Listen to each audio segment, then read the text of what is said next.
Ito na nga pala yung vlog ng second game namin sa SBC League Season 6. Hindi nga pala kami nanalo sa una naming laro, kaya ngayon sa laro na to ay susubukan naming manalo. Vlogger ka na. Shoutout Reps Harry on the go. Ayun nga, shoutout kay Ref Harry on the go. At syempre, samahan nyo na rin si Uncle Break sa vlog na to ngayon. At bago nga yun ay nandito muna ako sa bahay. Birthday nga pala ng girlfriend ng kuya kong cute at dito nga nila napiling i-celebrate. Kaya ayun, ang daming pagkain dito ngayon. Meron nga rin pala silang bisita na isang magiting na bumbero.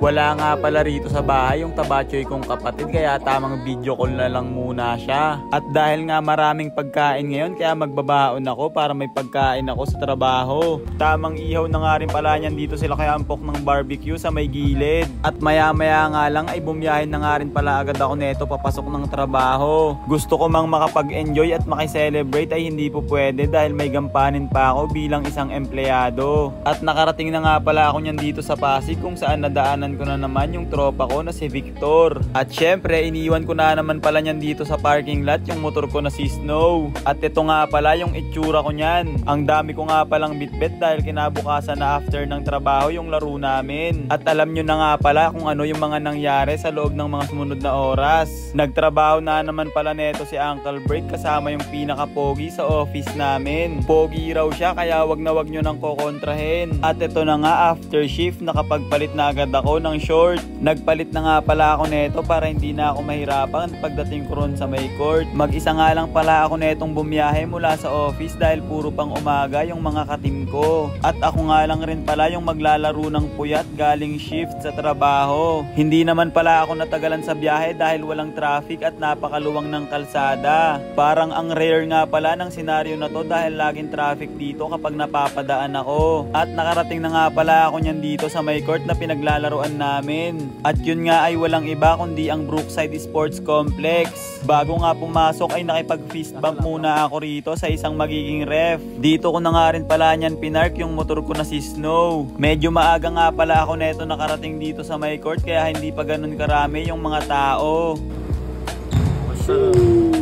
Siyempre pagdating ko nga pala dito ay nakipag-fist bump na agad ako sa mga katim ko.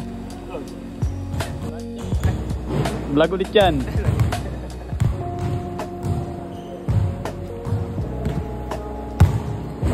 Kuya Moto, shoutout nga pala sa mga katim ko. At ito naman pala yung gagamitin kong sapatos at jersey. Number 3 nga pala yung number ng jersey ko dahil ayun yung favorite ko na number. At dahil nga maaga pa kaya tamang warm up na rin kami. By the way guys, napakasarap nga palang maglaro rito sa may Brookside Sports Complex. Sulit nga pala yung laro rito kahit talo. At dito nga pala ay nakapag-start na yung laro. Kaya ayan, pinasa ni Boss Robby yung bola. Tapos pinasa naman kay Jagong. Nag-fake, nag-drive. Tapos pinasa ulit. Kaso nga lang may natawagan dito ng 3 seconds. At ayun nga, matapos ang 4 na mahabang quarter ay malungkot na naman kami. Natalo na naman nga pala kami rito na may 4 na kalamangan yung kalaban. Kaya ito, nakipag-fist bump na ako sa mga referee bilang respeto. Shoutout Reps Harry on the go. Continuing supporting Ref Harry on the go. At ayun nga, paki-follow naman pala yung page ni Ref Harry on the go. Iko-comment ko nga pala sa baba yung Facebook page niya. At hanggang dito na nga lang rin pala yung vlog ni Uncle Break. Masaya nga pala kami kahit palaging talo. Salamat ng marami sa panonood.